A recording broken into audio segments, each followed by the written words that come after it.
Hi everyone, my name is Kerra Sachtleben, and the species I will be defending is most commonly known as the Culex quinquefacius mosquito, formerly known as the Culex fatigans, and commonly known as the southern house mosquito. Howdy everyone, my name is Sunam Shrestha, and today I'll be defending the Aedes albopictus mosquito, also known as the Asian tiger mosquito. So, our debate topic, the topic we'll be debating about today is which species of insect, mine or his, is more dangerous to humans, and that's either the Culex fatigans or the Aedes albopictus. So today, as previously stated, I'll be discussing the insect commonly known as Culex quinquefacius. The mosquito has a body similar to many other flying insects, which consist of a head, a thorax, abdomen, wings, four hind legs, and two front legs. It's primarily light brown in color with darker portions throughout its body. They range slightly in length but are mainly around 4 millimeters long, so they're pretty small. Although at first glance they may not look harmful, they are deadly night feeders who are constantly on the move for blood and human flesh. These mosquitoes are more prominent in certain areas but can be found pretty much anywhere worldwide. Evidence of these deadly insect inhabitants have been found in North America, South America, Australia, Asia, Africa, the Middle East, and New Zealand. So it's very apparent that the insect is not going away, and it's not planning on stopping its deadly spread of diseases anytime soon.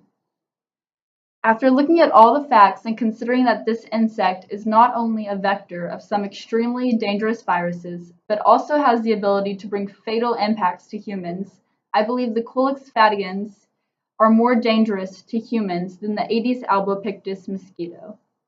So the Aedes albopictus is a mosquito native to the tropical and subtropical regions of Southeast Asia, but has spread to most continents of the world due to international trade and international travel. The insect is commonly referred to as the Asian tiger mosquito because of the striped pattern on its body resembling that of a tiger. The Aedes albopictus can be anywhere from 2 millimeters in length to 10 millimeters in length. The morphology between males and females are nearly identical. However, the females of the species tend to be about 20% larger. The insect also contains all the necessary body parts you'd expect it to have, including a head, thorax, and abdomen. It also has wings, which allows it to fly, long legs so it can hold onto any surface, and antennas for sensing its surroundings. The Aedes albopictus also live closely with humans and typically fly around and feed during dusk till dawn. The Aedes albopictus is also a major vector for disease. Because the insect lives so closely with humans and uses us as a food source, the insect can transmit any number of viral pathogens, including but not limited to the Zika virus, dengue fever, yellow fever, which is why I believe the Aedes albopictus is the more dangerous insect.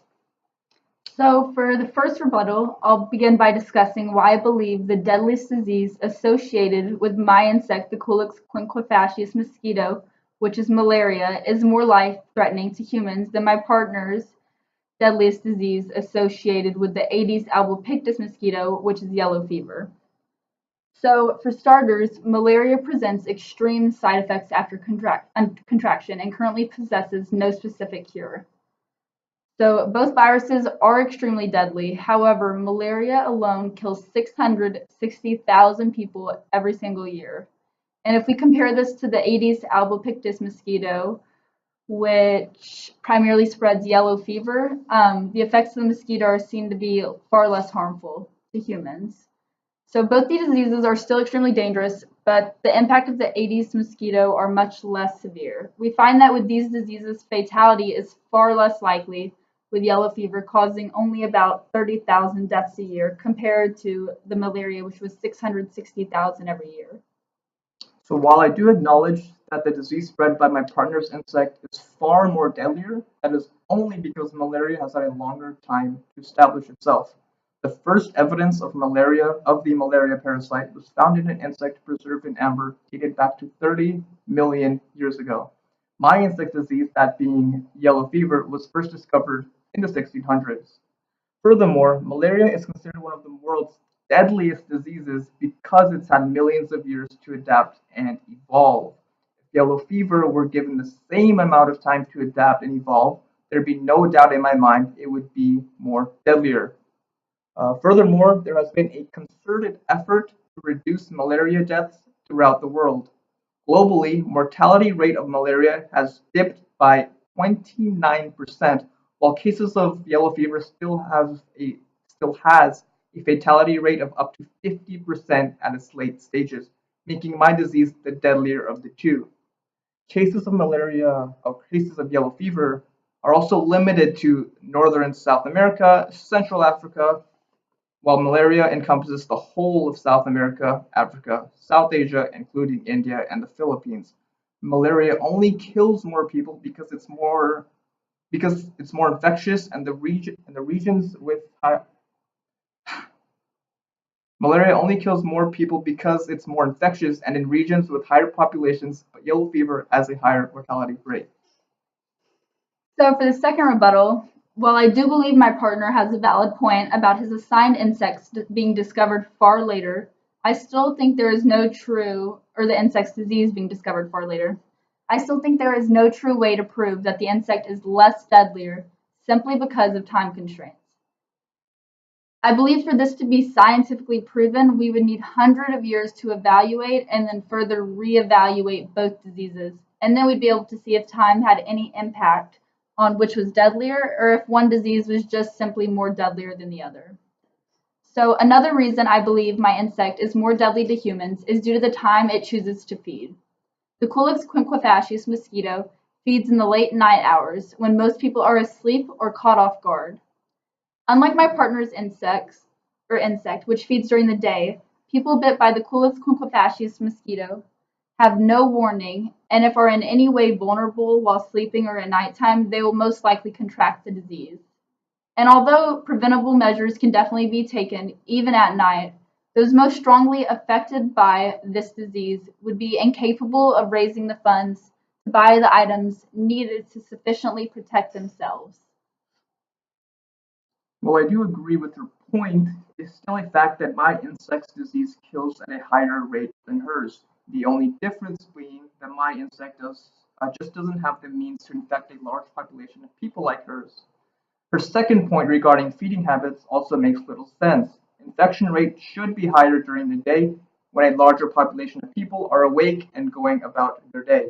Preventable measures can be taken at night, whether it's closing your windows and doors or by just having insect repellent in your house. It is much more difficult preventing a mosquito bite during the day because more people are working, and some jobs require you to be outside or inside an office where insect bites cannot be prevented.